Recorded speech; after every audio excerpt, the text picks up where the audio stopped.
Welcome to Make Your Own Fun. I am here with poets Ellyn Mabey and PJ Swift, and we are here today to discuss their new chapbook called Word Troubadours. And they were kind enough to send it to me. It's fantastic. By all means, check it out if you can. Buy it, steal it, hopefully buy it from the poets directly. And I guess I'll start with PJ since I'm meeting you for the first time.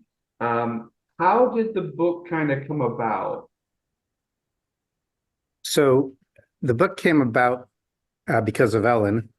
Uh, Ellyn has been involved in poetry for a long time, and it's amazing what she does. And a few years ago, I was sharing with her some work that I was doing, and it became a kind of prolonged conversation, and it evolved into this very organic process of Ellyn taking our dialogue of just sharing things with each other a step further to a dialogue of the work kind of speaking to each other. And it's really a result of her curation, because aside from one of her many talents, aside from poetry, is being a curator. And I feel like this is also the result of her ability to curate work and to put it in context with other work. Excellent. Yeah, I've known Ellyn for a while. One thing I can definitely say is she will bend over backwards to incorporate other artists and their work, writing, painting, music. And so she's been in the LA poetry scene for a long time. And there's nothing bad you can say about Ellyn Mabey as far as I'm concerned. I guess, Ellyn, I'll direct this question to you. What was the process of selecting kind of like what did or didn't make it into the final version of the book? Let's see. Well, it was really went very smoothly. I mean, I would just see a piece of PJ's, and I would see what would work with it that I had, or it just he has such a wide swath of work, really beautiful work, and it covers so many topics and everything, and it just went so smoothly. I when I first saw the first one, I said, oh, look at the, and then it just sort of happened very quickly, just very naturally. Yeah. Okay. So yeah. Did you feel like maybe, let's say like a reference of like a band when they get together and maybe only 10 or 12 songs are going to fit on an album, or back when they had time limits for things like that. But when putting together the chapbook, did you kind of feel like maybe you had like an embarrassment of riches where it's like, well, we don't want to put out a 50 poem chapbook. So was there any poems that you kind of feel like went by the wayside, or was that everything specifically written for this project? Oh, written for the no, nothing was written for the project. It Okay. just came out of this feeling of no, it just, I mean, it just naturally was for the project in its own way. But yeah, no, there'd be enough to do. I hope we'll do more books and stuff in the future, more volumes. But yeah, no, it just felt like that was a nice yeah, just Everything but kind of yeah, fit there's together from still the get-go. Well, that's a good problem to yeah. have. Yeah. Okay, so PJ, I guess I am pretty selfish, so I would like to just kind of get into the poetry. So if you have a poem sitting around, let's give the people what they want. If you want to read one for us. Thank you. So the curation of today, also Ellyn Mabey is responsible for that. And so we're going to start with a piece that is called War of the Arts. War of the Arts. It started with the wailing. The adversaries sent multiple divisions of singers to the front who launched a barrage of songs. Ballads, blues, country, rock, and opera, from duets to full-scale choirs. For a moment, all was silent and still. Then hundreds of planes flew overhead, dropping thousands of tiny parachutes, each carrying a unique and original poem. Unfolding the tiny pieces of paper to read the thousands of poems overwhelmed the sensitive feelings of the citizenry and their forces. They were virtually incapacitated. And then came the tap dancers, the contortionists, mimes, and jugglers, creating merry bedlam as they frolicked merrily throughout the lands for several days and several nights. When the revelry was finally over, sprayers came in, marking all the territory that they had conquered by art. Wow, thank you. That was great. Okay, so I'll turn it over to Ellen if you'd like to read one now. I'm sure the folks are waiting with bated breath for that too. This is called Being an Artist.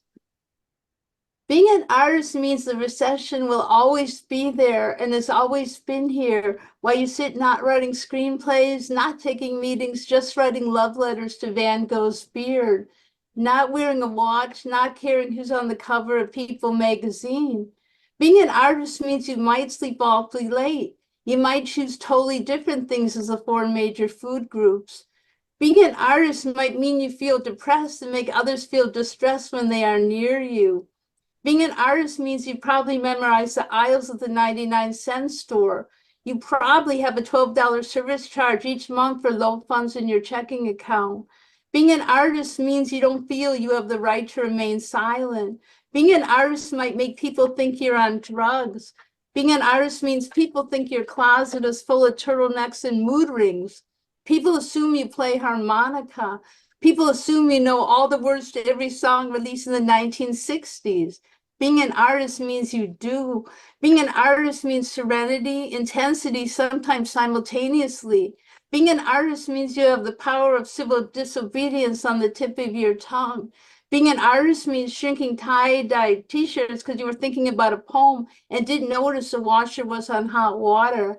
Being an artist is an active verb, a noun, a consonant, an adjective in a world full of chaotic life sentences. Being an artist is not necessarily a choice. Very true. It's very true. That was great. Thank So you. I guess with keeping with that, so Ellen, I have to ask what the inspiration behind the poem I heard what sounded like a song was. Because when I read it, I kind of pictured you kind of maybe going on a walk through Los Angeles because it kind of just feels like the city's just kind of happening around you and you're kind of just passing through and taking it all in and kind of processing it. So let us into the world of that poem if you could.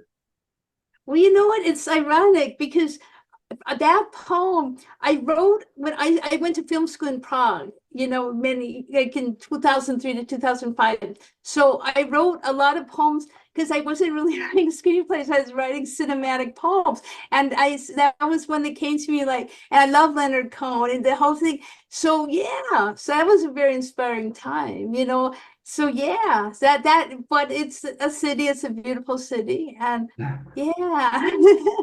Well, I That, really enjoyed it. I got a thank lot you. out of that. I really related to that. And Cool. PJ, I really enjoyed your poem, Creation of Myths. So I wanted to ask, was that kind of maybe on a certain level to do with how pop culture kind of creates its own mythology and then basically kills it off almost daily, and then we have all of these new gods and goddesses, through pop culture, and it kind of just ebbs and flows. So I don't know if there was any of that involved in what you were thinking of for that poem.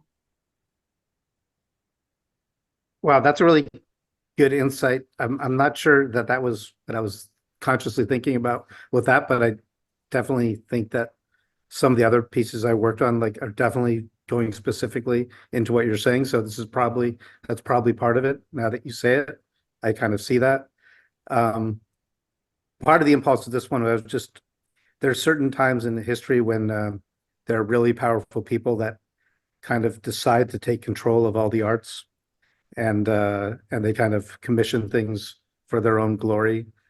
And that's kind of the reason why some things have exist. And sometimes the artist prevails in that, despite the fact that that's the origin. So that was kind of my concern about that. But I guess pop culture is kind of this is a very similar phenomenon that you're saying as well as but this was kind of trying to explore those forces, those very powerful forces that want to own everything, including the creative spirit. And it's a little bit of a warning about that, or resistance in a simple way against that kind of trend. Okay, I can see that. It kind of also reminds me a little bit. I'm sure you guys have probably seen interviews and read about the early days of Monty Python at the BBC, where they were kind of just not really paid attention to because the I guess it was called the Light Entertainment Division or whatever it is at the Mhm. BBC. Just thought whatever they were doing was so insignificant and not newsworthy and not no they didn't even give them any kind of restriction because they thought no one's going to care about this. No one gives a crap about artists. You know, we want to watch game shows and, you know, cooking things and documentaries about war. They don't want to see, you know, grown people acting silly on television. And then the next thing you know, 6 months later, the show is super popular. And then they say, well, wait a minute, let's figure out how to get some sponsors in here and let's get some restrictions. And you have naked people and you're using profanity. And they're like, yes, but they're statues and they're famous paintings. And they're going like, what? And they couldn't do anything about it because by then they'd already set the precedent. So I kind of got that out of it a little bit as well. So kudos for that. So Ellyn, did you want to read another poem for the folks? Sure. Well, I love musical theater, so I wrote one called Eternal Eponine. Okay. If you've seen Les Mis, you know what I mean. If you've been to high school, you also know. Life is a musical on the very best days. Life is a musical on the very worst days. Musicals walk our emotions on the slippery emotional slope of childhood. Weirdness, defiance, acceptance, and the wisdom to know you are the difference. Life is a theatrical terrain, and we break the fourth wall carrying a curtain and a ghost light. Breakfast is full on pancake makeup. Lunch is props from the apple orchard. My dinner is with Andre. I'm Eternal Eponine, the most reliable narrator I've ever seen.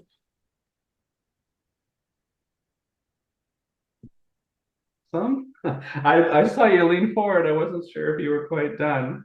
Thank you for that. So PJ, would you like to share another? Yes, thank you. So this one is titled Poetry House. Poetry House. People started to flow into the modest, nondescript house near the corner of the street. Quickly, the ground floor was full of revelers who began to recite lines of verse one by one. As they each took turns reciting their lines, the recitation soon became unified. Altogether, those who had gathered, young and old alike, from different walks of life, were chanting as one. Outside, the cramped house began to pulse, breathing with the rhythmic lines of poetry that the revelers all lived and shared. The windows steamed, and wisps rose from the chimney. The color of the house lightly fluctuated from gray to soft pastels. And the poem was finished.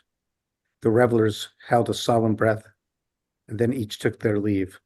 The tiny house was again empty, nestled in a peaceful anonymity near the corner of the street. Excellent. Thank you. Thank you. Yeah. So I guess let me put this out to both of you, and you know, whoever wants to answer first, go ahead and jump in. But I believe that there is an art to the poetry chapbook in terms of putting it together, selecting, and also kind of because I kind of see an ebb and flow for this. Do you see where you are in LA that you know where you go to bookstores or open mics and things out there? Do you feel like there are more self-produced chapbooks being made now, you know, in the current climate, or do you think that there were more maybe like pre-COVID or maybe 20 years ago? So what's been your experience with, you know, out and about in the poetry scene with, you know, the ebb and flow of chapbooks? Where do you guys where has it been and where is it going, I guess? Well, Well, it's so weird because I haven't really honestly resumed like regular life in the normal sense. Like I haven't really started quite yet into in-person world. That much it's unusual, but it's so. But from what I'm thinking, the technology is there that a lot of people like through different ways can do some very nice chapbooks. There's also very old school from, like 20, 30, 50 years ago when people made mimeograph. And so I think there's more options to do all different things through chapbooks, through different ways that it's possible to do. Yeah, I think it's always gonna be around that kind of Yeah. way because then people don't have to wait. They can just, spontaneously do things like that if they like. Same with the music, people can put out records themselves in different ways that technologies change and it's good, so yeah, to do that. What do you think, PJ? Yeah. Yeah, I mean, I think technology goes both ways. I mean, the living in this virtual world has really helped. Like Ellen and I have been in touch this whole time, only through, internet connections. We haven't met in person in a very long time, and yet we're able to kind of do things like this together. Uh, but I do think we have to fight for tangibility also. So I've been, for me, the pandemic is kind of already over. I've been out and about a lot in recent years. Um, I don't think the bookstores are the same as they were before. And I do think we have to kind of, hopefully it's, it's great that everything's available online and so on, but I think we have to, that nothing beats that tangibility of that kind of contact of just kind of rubbing your fingers or your thumb against a row of books, and just by the feel of it, just how it looks, and then just kind of discovering something that way. That's still really important, even though we can press a key and have it like anything available. That's still, that mode of discovery still has a real value. So we have to kind of hope that people fight for that and that it survives.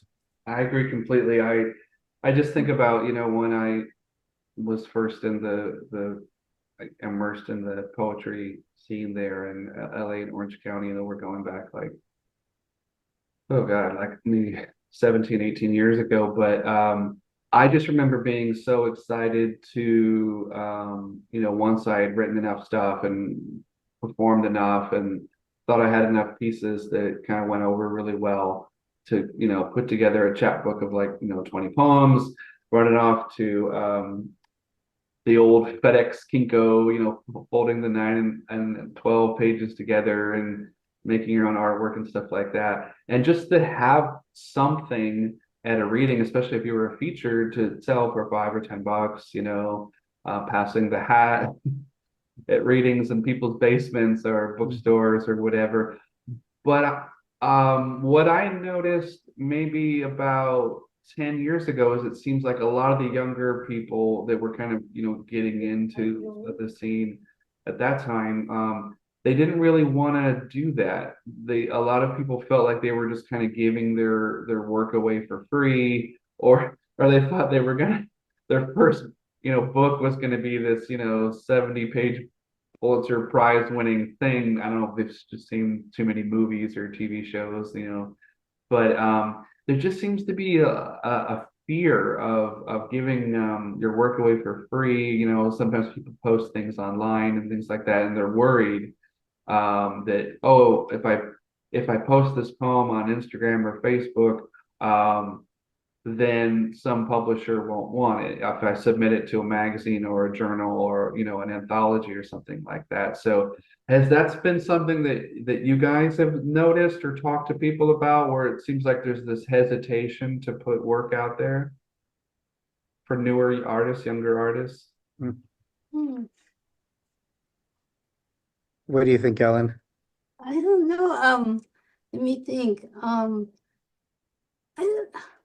people post a lot on social media. I think people sometimes wonder if they can post work and have the copy, worry about, because a lot of magazines want something unpublished, but even on social media, that can be like, I've been to readings where they don't tape the readings because if they read it, then it's published and then they can submit it to a magazine. So there can be, sometimes there can be strict rules at different places, and there's all sorts of things. There's more press, some presses are more academic, some are more small press, and different rules and university, all many different things. So yeah, there can be some things, but I think a lot of people like to post stuff on things like Facebook or things because there's an immediacy. Sometimes Right. it could take a long time. Maybe someone submits. Sometimes people get they'd hear back in a year or something, I've heard, and so they want to have it out right away, But then there's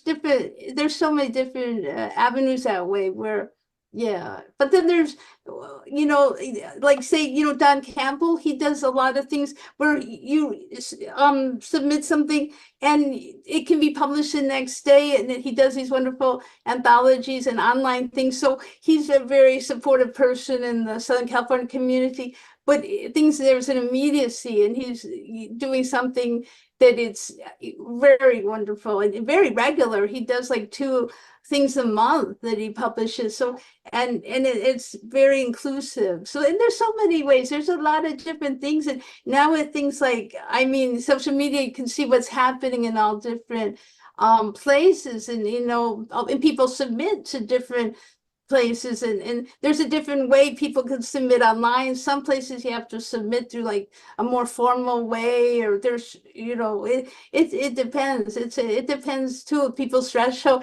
Where I've always been kind of nervous about that, it's like to have to put the work up for a whole bunch of like judgment. There's too much of that in regular life. At least the poetry should be protected more.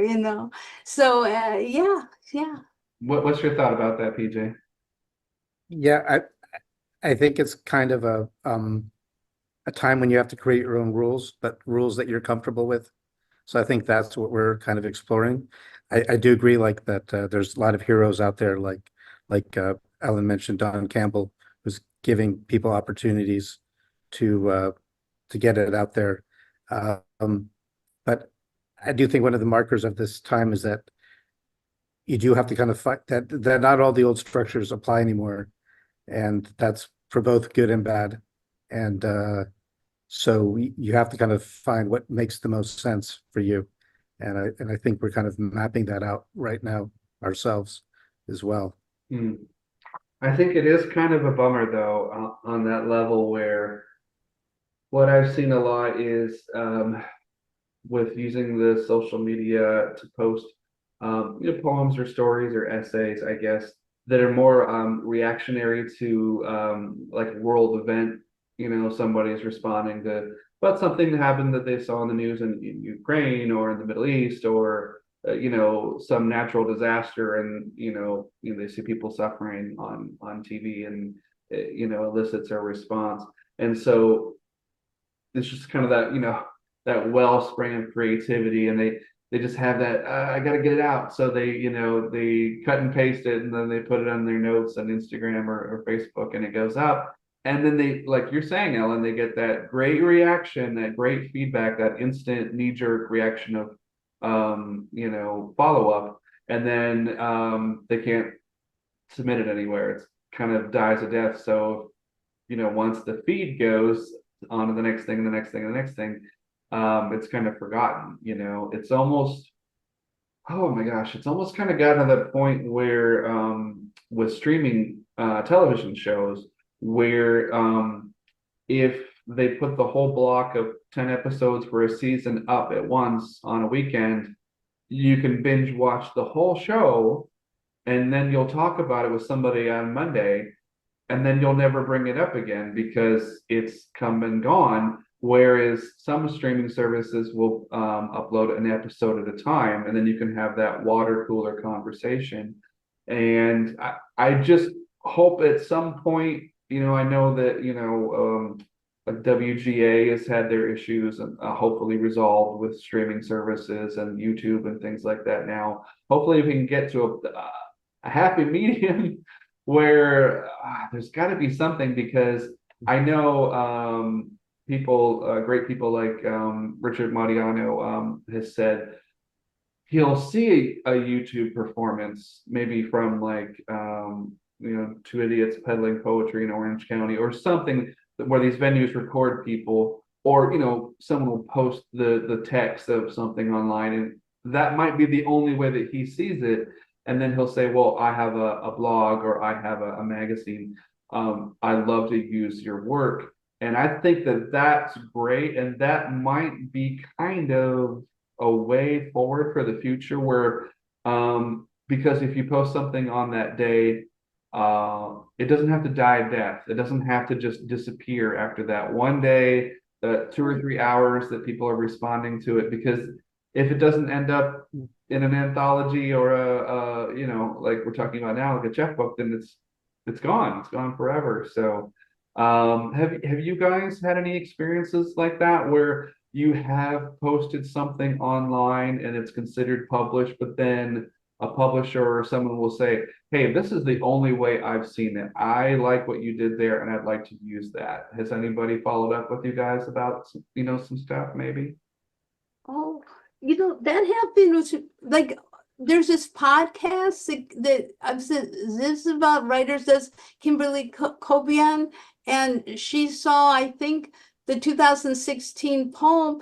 And I'm sort of like, I'm not super technical, and I had a Zoom reading where I read the poem. So because I was trying to figure out how to record. So I said, would it be possible to play it from the Zoom reading and put it on the podcast? She said, yeah. Because I had a flip phone during the pandemic. They were saying something like you need 5G or phones won't work, because we had these little flip phones, like super little, and type ABC. Okay, there's a D. I mean, it was take forever.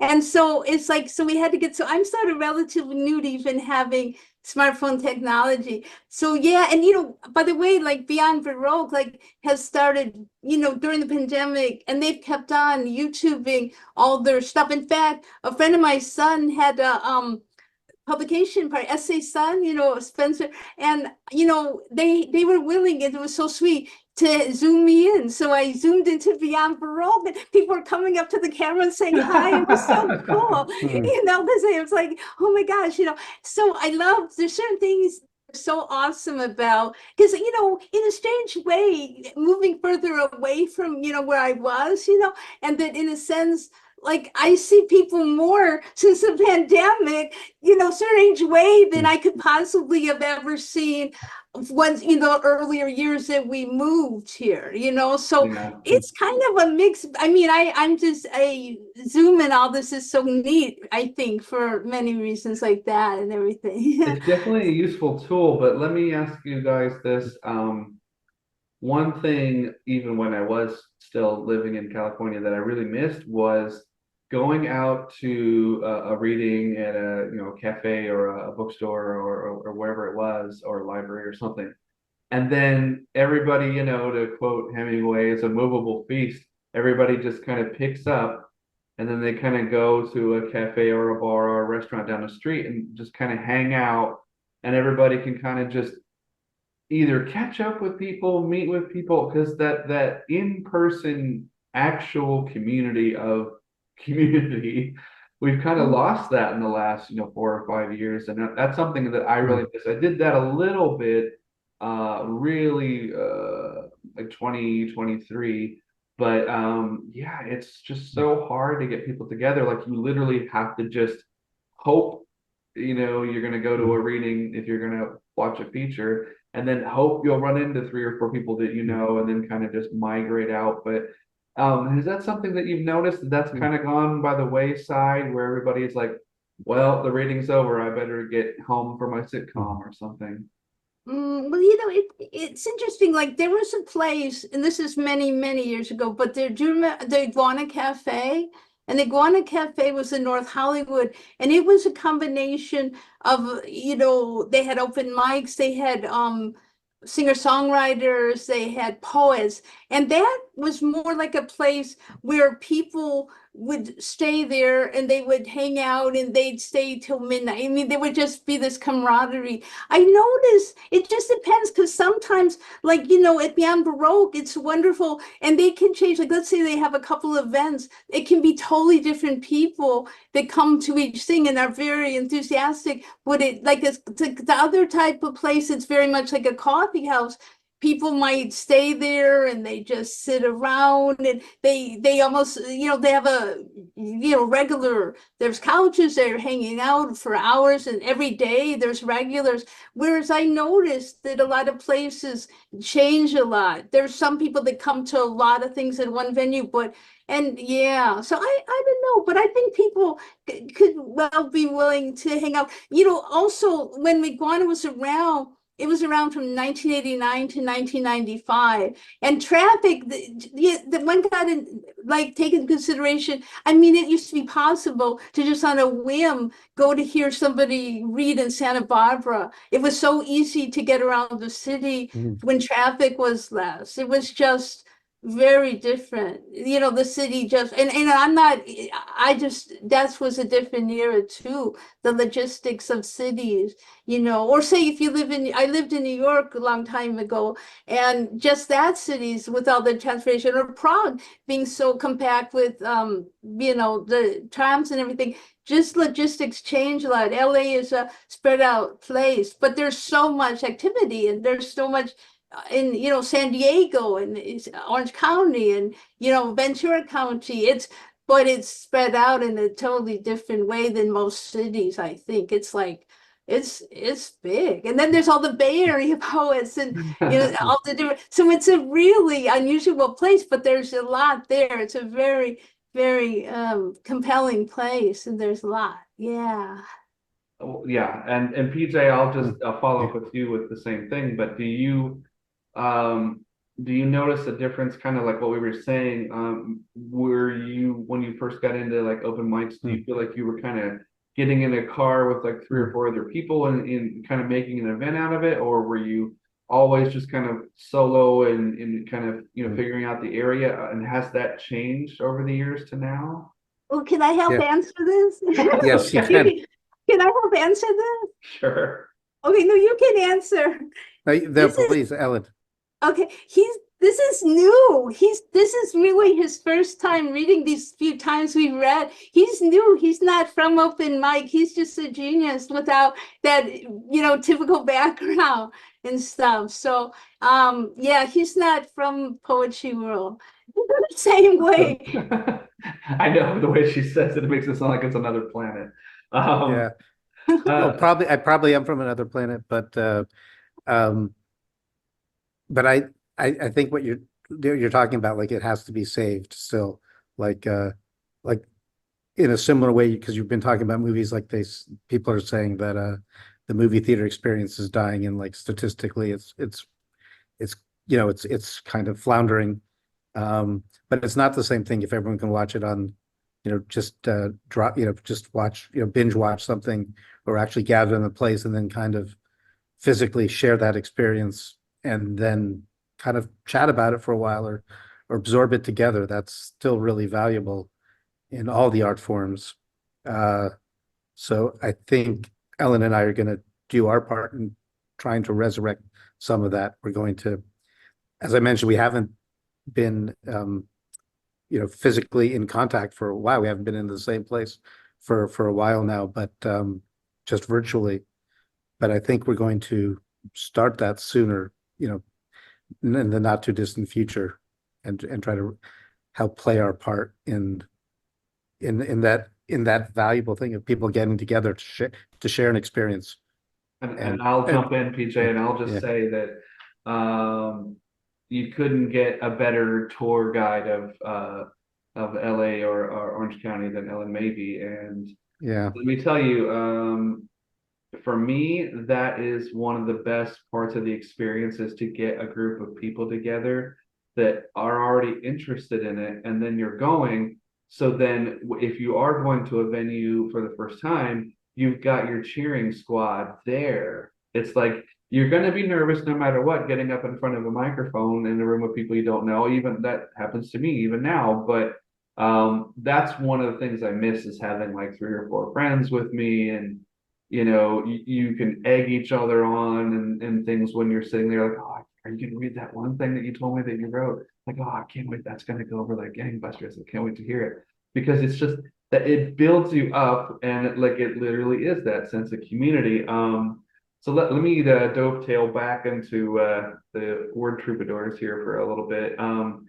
So was it difficult to agree on the artwork and the layout having 2 authors? Because neither one of you strike me as super selfish, egotistical people at all on any level.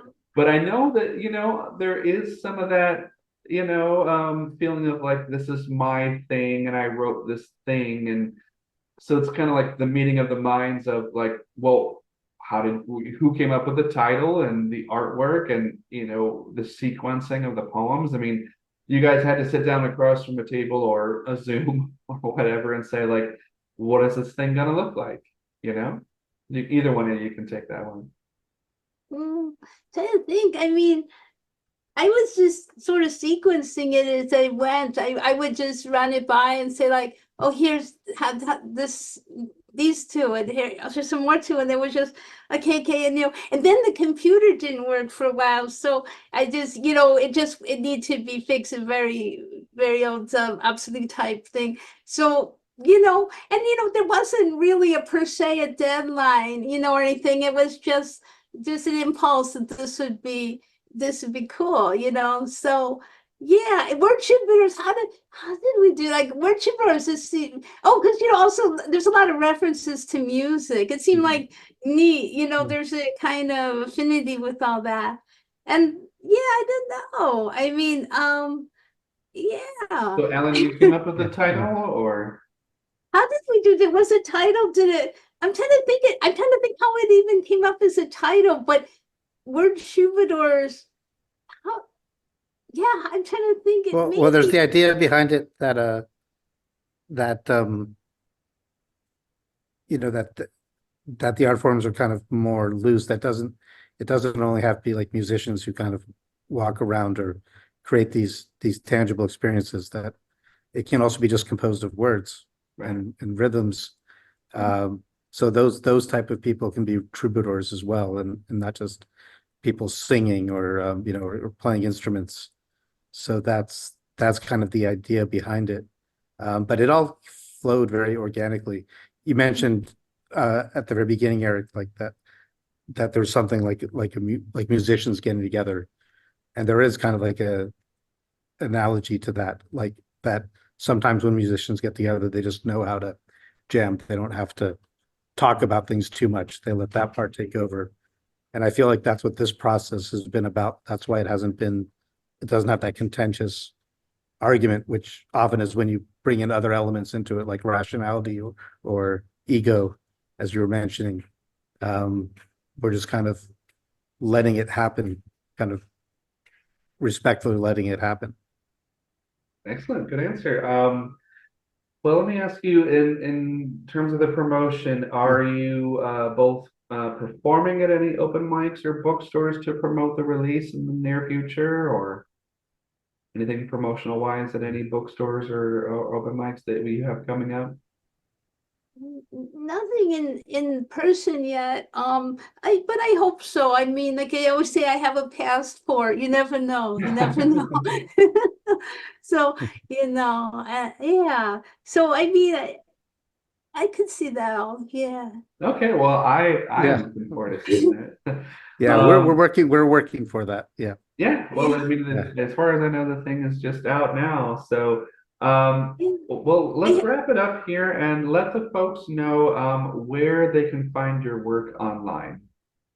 Oh, um, I know you both have websites. well, there's, on Facebook, there's a Word Troubadours page, Okay, okay, that would cool. be good. They Follow could people there, write, yeah. like Word Troubadours, or should I give my email? But I mean, they can find it if they go to Facebook. There's like a Facebook page that has stuff on it there, and like, yeah, Okay. yeah. Like Okay, good to PJ, did know. you have a website or anything you want to let the Yeah. folks know about? Well, I do have my own, it's not updated enough, but it's PJ Swift 1001. Um, so .org. Yeah. But I think the Word Troubadours page on Facebook is a great place to start to see what we're up to in this collaboration. Okay. Well, I guess most importantly, where can people order the book from? Do you want them to funnel from you directly, or will it be up on Amazon? It's not on Amazon. I mean, Okay. they can always email, but there's definitely information on the Facebook page Okay. too.